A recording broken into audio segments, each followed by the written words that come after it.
오늘 우리 함께 나눌 말씀은 창세기 13장 6절에서 13절입니다. 창세기 13장 6절에서 13절의 말씀 우리 찾으셨으면 함께 읽겠습니다. 13장 6절입니다. 그 땅이 그들이 동거하기에 넉넉하지 못하였으니 이는 그들의 소유가 많아서 동거할 수 없었음이니라. 그러므로 아브라함의 가축의 목자와 롯의 가축의 목자가 서로 다투고 또 가나안 사람과 브리스 사람도 그 땅에 거주하였는지라. 아브라함이 롯에게 이르되 우리는 한 친족이라 나나 너나 내 목자나 내 목자나 서로 다투게 하지 말자. 내 앞에 온 땅에 있지 아니하냐. 나를 떠나가라. 내가 좌하면 나는 우하고 내가 우하면 나는 좌하리라. 이에 롯이 눈을 들어 요단 지역을 바라본즉 수알까지 온 땅에 물이 넉넉하니 여호와께서 소돔과 고모라를 멸하시기 전이었으므로 여호와의 동산 같고 애굽 땅과 같았더라. 그러므로 롯이 요단 온 지역을 택하고 동으로 옮기니 그들이 서로 떠난지라. 아브라함은 가나안 땅에 거주하였고 롯은 그 지역의 도시들에 머무르며 그 장막을 옮겨 소돔까지 이르렀더라. 소돔 사람은 여호와 앞에 악하며 큰 죄인이었더라. 아멘. 할렐루야. 한번 앞뒤 좌우좌우 서로 인사하시죠. 하나님 당신을 사랑하십니다.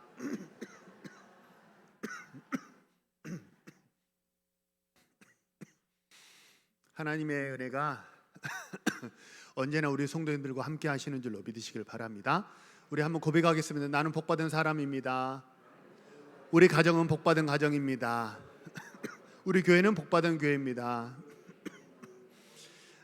감사합니다. 하나님의 은혜가 늘 함께하여 그것을 믿고 하나님의 은혜로 늘 승리하시는 우리 주의 백성들 되시길 소망합니다. 오늘은 복의 근원, 복의 통로라는 제목으로 말씀을 전하겠습니다. 우리 동양에서는 풍수지리라는 것을 이렇게 말하는데요. 풍수지리 말 그대로 바람, 이제 풍이죠. 수, 물, 바람과 물의 형세를 보고 그 땅의 기운이 어떻다, 땅의 힘, 땅의 좋고 나쁨을 결정하는 게 이제 풍수지리입니다. 그래서 좋은 땅에 묘를 쓰거나 좋은 땅에 터를 잡으면 그러면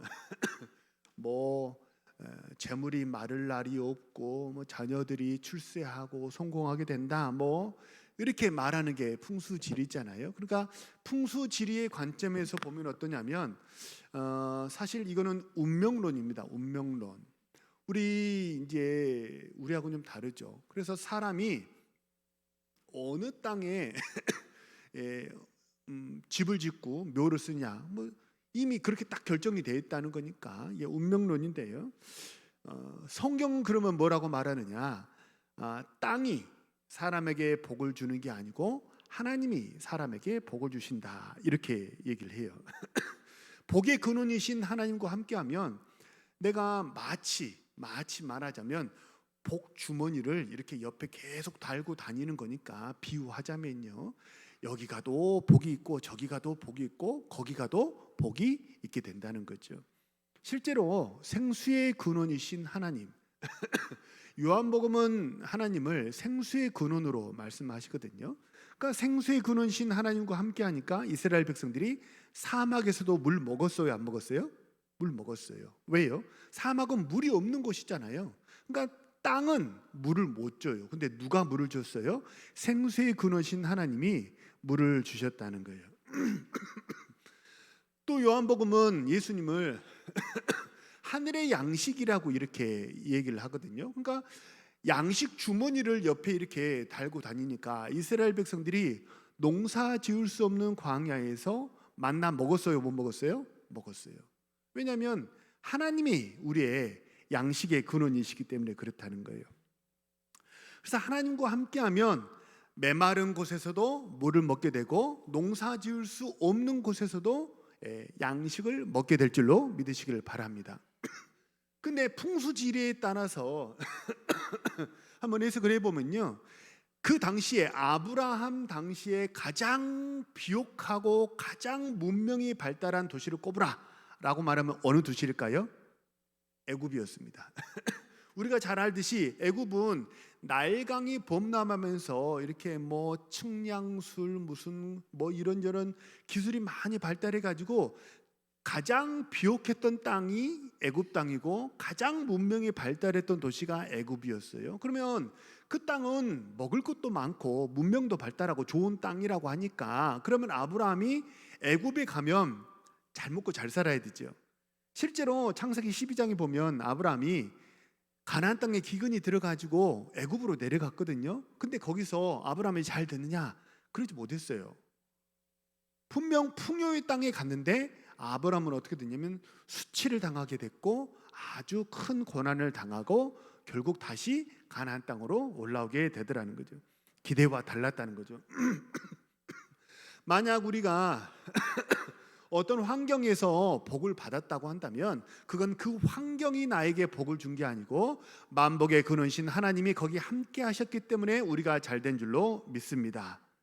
그렇게 믿으시기를 바랍니다. 그래서 우리 사랑하는 모든 성도님들 언제나 만복의 근원이신 하나님과 동행하시는 우리 복된 삶을 살아가시는 우리 신실한 주의 백성 모두 되시길 소망하고 축복합니다.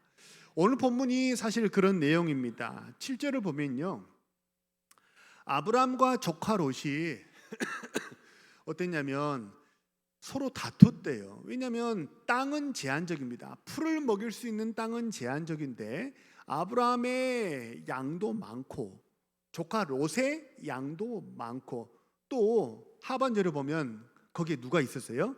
원주민이 있었어요. 가나안 사람, 브리스 사람이 그 땅에 함께 거주하고 있었거든요. 그러니까 원주민도 있었고 새로 이주해서 온 아브람과 롯도 양들이 엄청 많았습니다. 그러니까 땅은 좁고 목초지는 좁고 이렇게 양은 많으니까 이들이 서로 풀 있는 곳을 찾아서 경쟁하게 되었어요. 경쟁이 나중에는 심화돼 가지고 어떻게 됐냐면 다투게 되었습니다.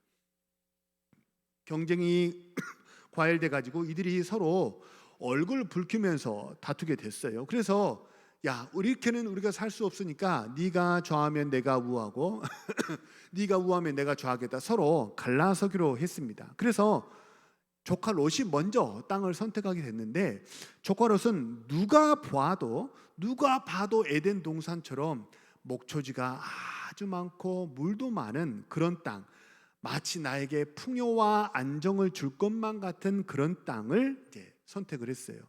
거기 가면 잘 먹고 잘 살 수 있을 것으로 그렇게 생각을 했던 거죠.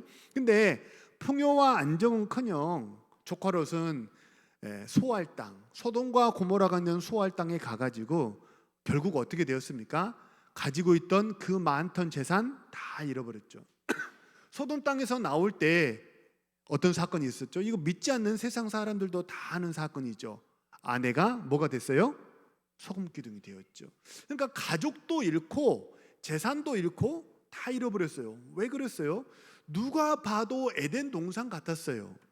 풀도 많고 물도 많고 아주 널찍해가지고 사람 살기 아주 좋은 배산 임수에 정말 좋은 땅이었거든요. 그런데 오히려 조카 롯은 거기서 빈 털터리가 되어버렸다는 거예요.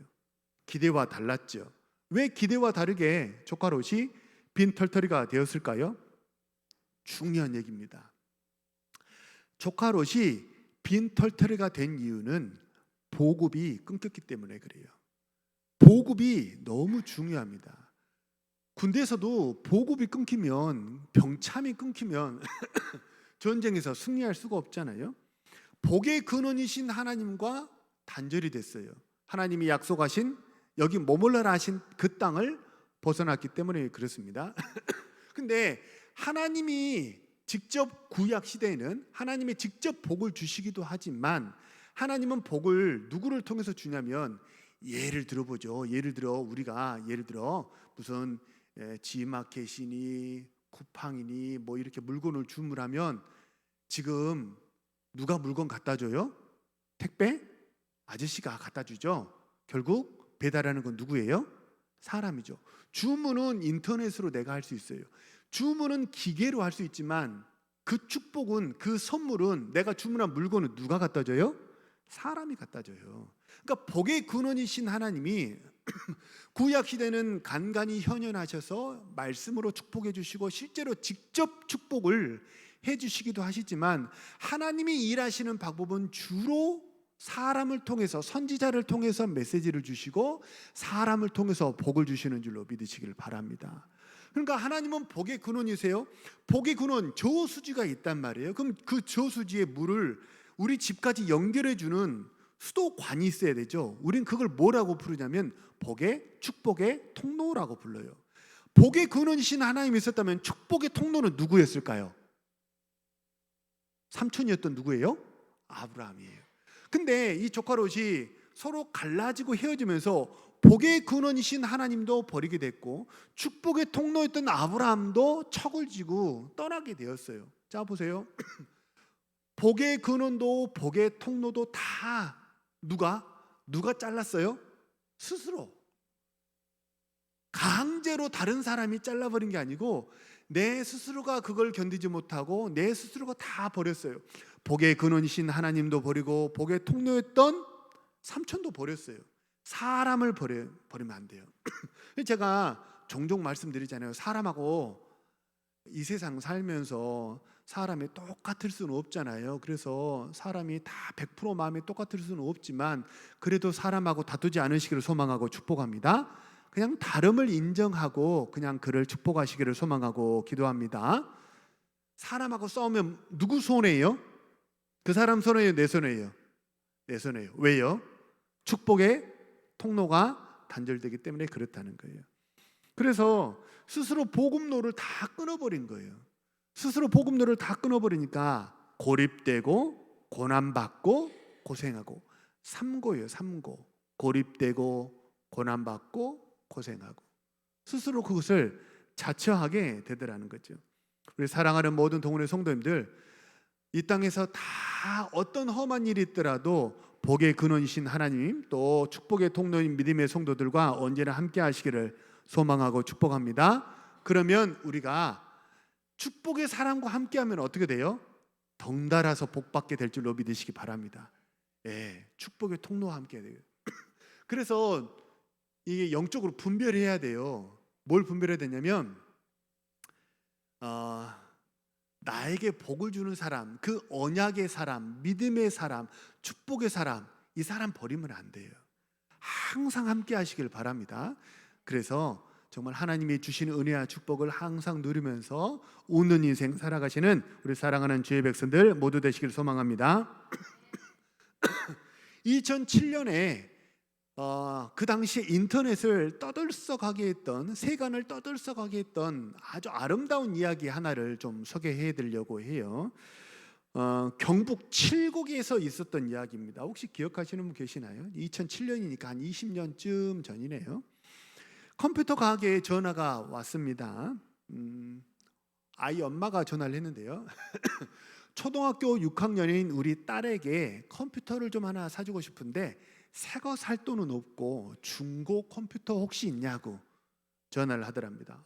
있다고. 근데 지금처럼 컴퓨터 물량이 이렇게 막 이렇게 많은 시대가 아니니까 조금만 기다리시면 중고 컴퓨터 이렇게 조립해서 갖다 드리겠다고. 하시겠냐고. 하겠다고. 얼마냐고. 22만 원이라고. 그때 당시 돈으로 22만 원에 중고 컴퓨터를 구매하기로 했다고 해요. 그래서 이 컴퓨터 사장님이 중고 컴퓨터를 조립을 해가지고 그 집에 방문해서 이렇게 컴퓨터를 들고 가니까 6학년 딸아이가 야, 나도 이제 컴퓨터 생겼다. 너무 좋아하더래요.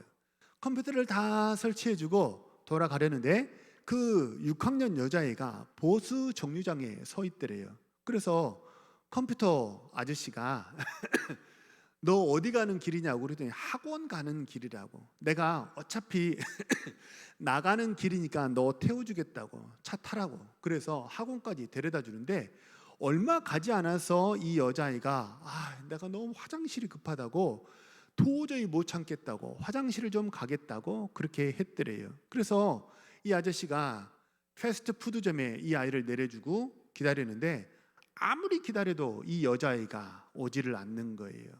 가방은 차 안에 있는데 아무리 기다려도 오지 않아가지고 이거 무슨 일이 있나 싶어서 나가보려고 차에서 딱 내리는데 그 여자아이가 앉았던 그 자리에 피가 흥건한 걸 나중에 발견을 했다고 합니다.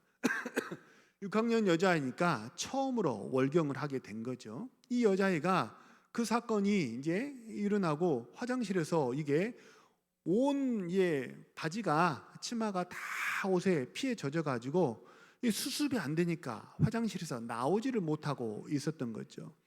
이 컴퓨터 수리공 아저씨가 남자기 때문에 여자 화장실을 들어가 볼 수가 없어가지고 아내에게 급히 전화를 했답니다. 지금 하던 일 다 그만두고 무조건 지금 빨리 오라고.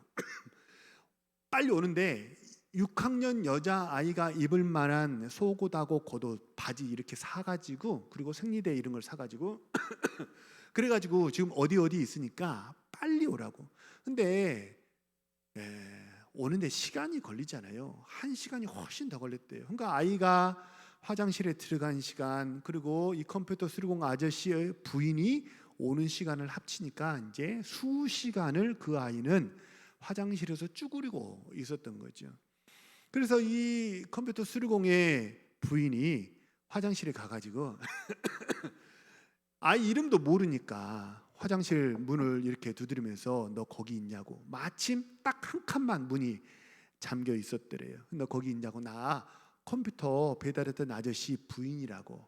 잠깐 들어가도 되겠냐고. 내가 옷을 가져왔다고. 그래서 아이를 다 이렇게 수습을 해주는데 수습을 해주면서 이 어머니가 이 부인이 아주 영민하게 남편에게 문자를 하나 했대요.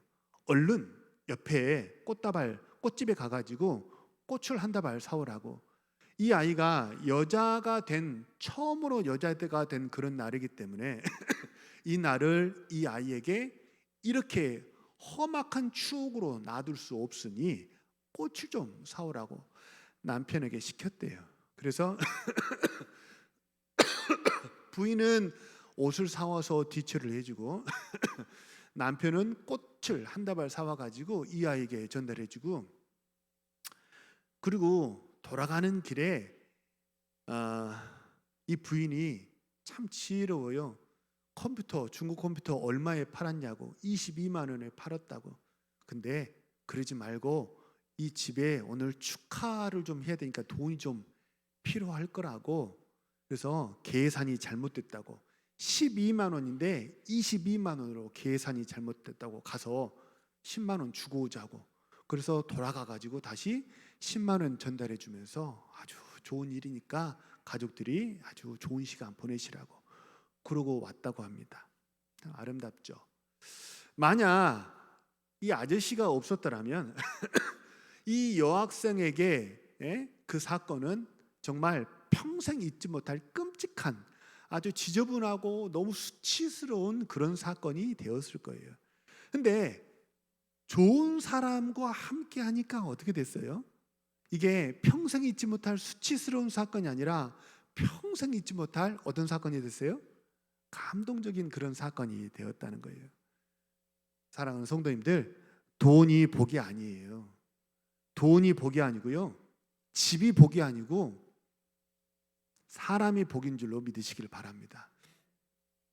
하나님이 복이시고요, 그 하나님의 마음을 가진 사람이 그 하나님의 마음을 가진 그 사람이 복인 줄로 믿으시길 바랍니다.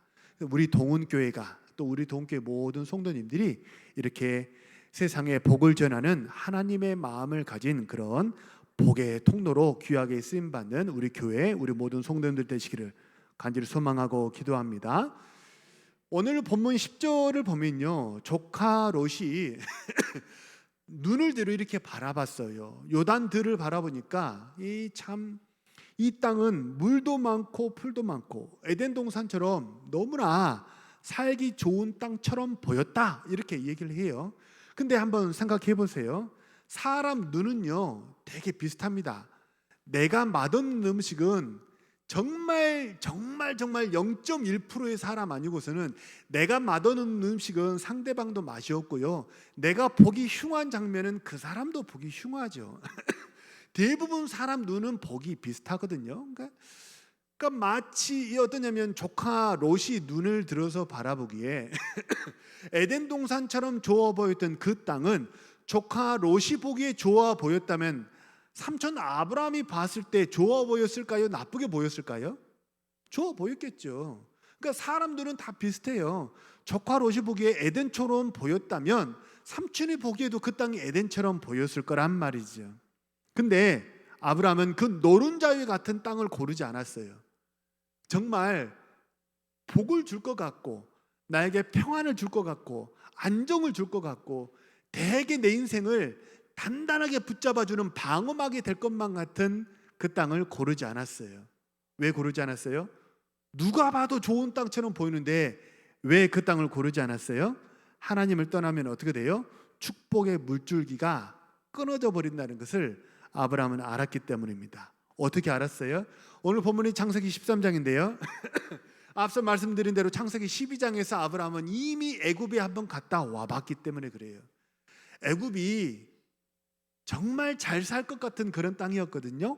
근데 애굽에 갔더니 잘 살기는커녕 고난만 당하고 되게 수치를 당했어요. 그냥 우리가 세상에서 흔히 하는 말로 말하면요, 되게 쪽팔리는 일을 당했단 말이에요. 왜요? 아내를 부인이라고 거짓말해야 했어요. 왜요? 죽을 것만 같았기 때문에 그랬습니다. 그러니까 살해 위협을 느끼고 불안해요.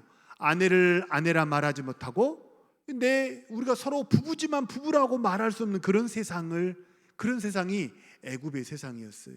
홍길동도 아니고 그렇잖아요. 그래서 정말 눈에 보기 좋은 것과 실제로 살기 좋은 것은 다르다라는 걸 아브라함이 깨닫게 된 거죠. 그래서 아브라함은 땅이 복이 아니라는 걸 그때 알았어요. 땅이 복이 아니라 뭐가 복이에요?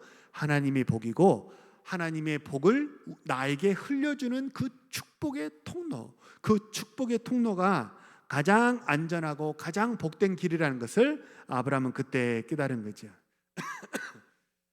바라고 소망합니다. 우리 사랑하는 성도님들, 옆에 있는 성도들에게 한번 이렇게 고백하시죠. 우리 옆에 사람에게 이렇게 한번 고백하시죠. 당신이 축복의 통로입니다. 한번 고백하시죠.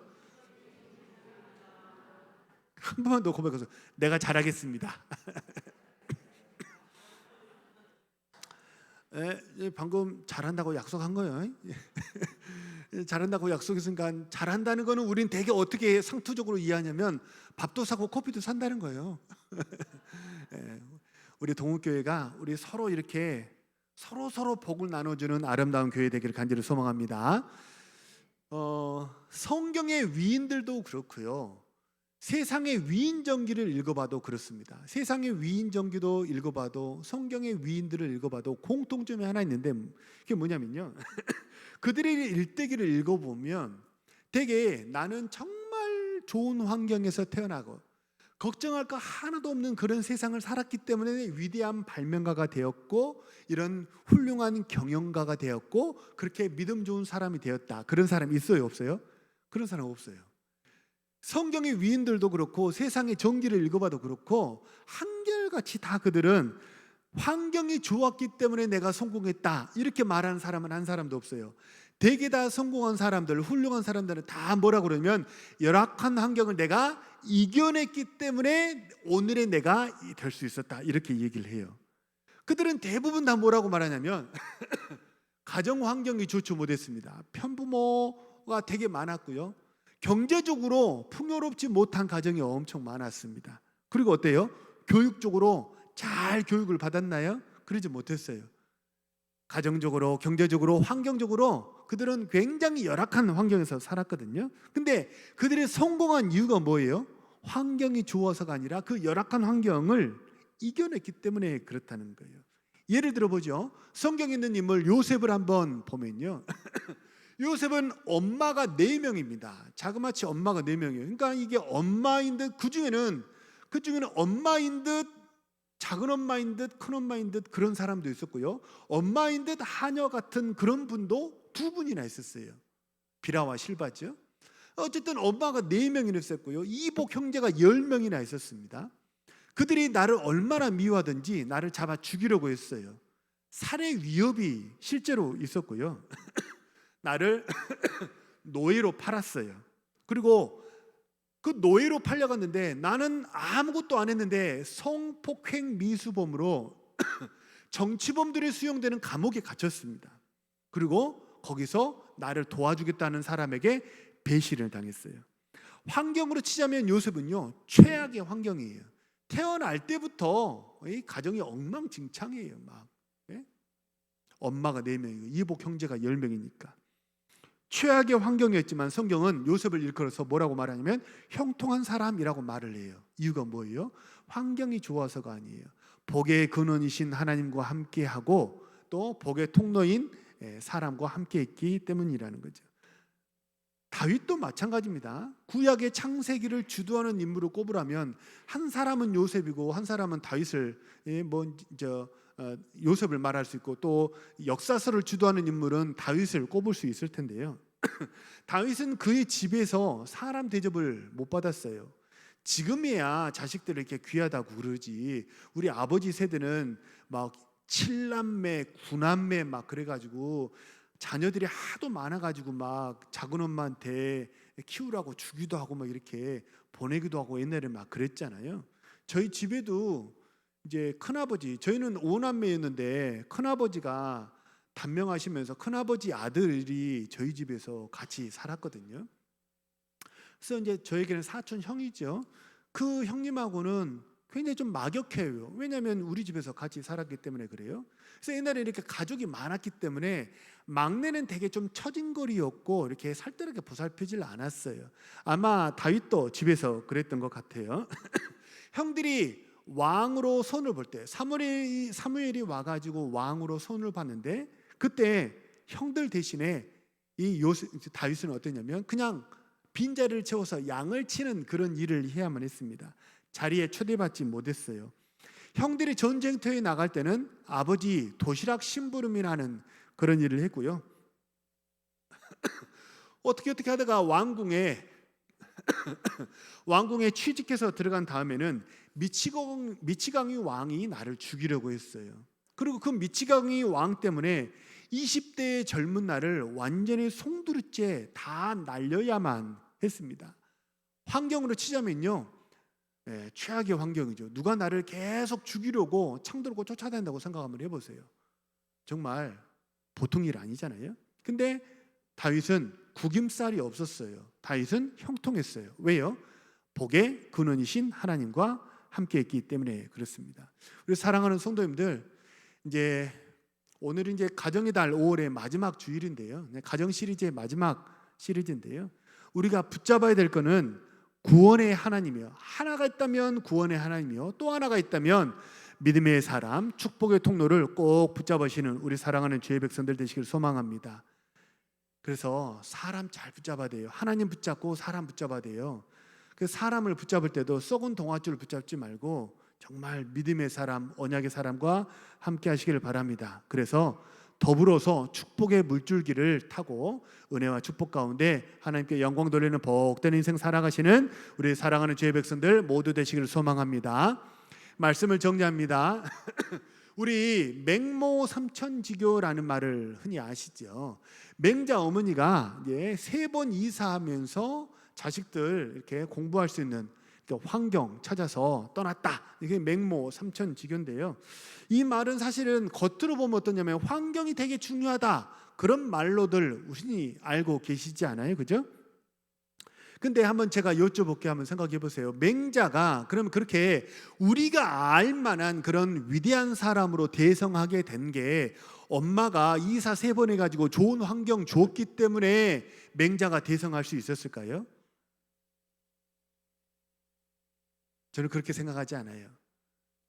그 환경이 복을 주려면 사실은 맹자 어머니가 3번 이사한 것은 맞는데 근데 그 환경이 위력을 발휘할 수 있었던 건 맹자 옆에 누가 있었기 때문에 그래요? 어떻게 공부해야 되는지, 공부는 어떤 자세로 해야 되고 무엇을 위해서 해야 되고 또 네가 세상에서 어떤 사람이 되어야 되는지를 맹자에게 알려주었던 이 교육 철학이 분명한 맹자의 부모가 맹자에게 있었기 때문인 줄로 믿으시기를 바랍니다. 그렇다는 거예요. 그래서 맹모 삼천지교는요, 사실은 겉으로는 환경이 되게 중요합니다라고 말하는 그런 이야기 같지만 사실 어떠냐면 곰곰이 생각해 보면 사람이 중요하다는 거예요. 그래서 그 이사하는 환경을 결정한 것도 누구였어요? 어머니였잖아요, 그렇죠?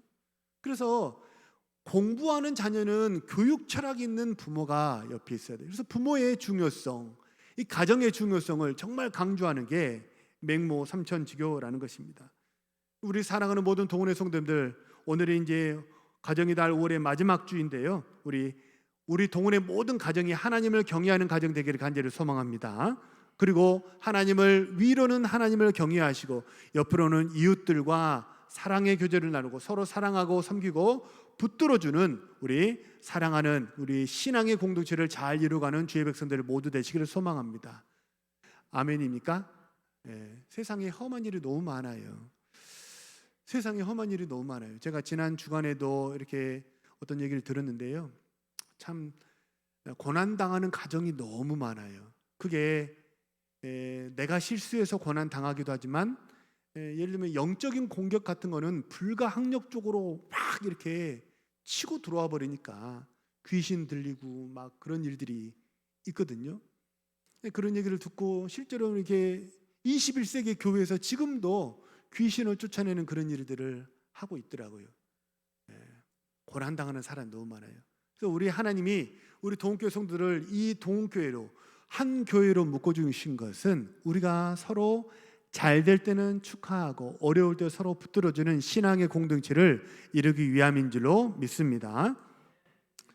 좀 부탁을 드리고 싶은 건요, 이번 주 수요일에 우리가 정교인 야유회 있는데요, 교회라는 우리가 하나의 공동체로 모였으니까 우리 사랑하는 성도님들 가능하면 한 분도 빠지지 마시고 함께 모이셔서 이렇게 사랑의 교제를 나누시고 또 그래서 서로 속사정, 속얘기도 좀 하시면서 이렇게 아름다운 신앙의 공동체를 이끌어 가시는 그런 우리 사랑하는 성도들 되시길 바랍니다.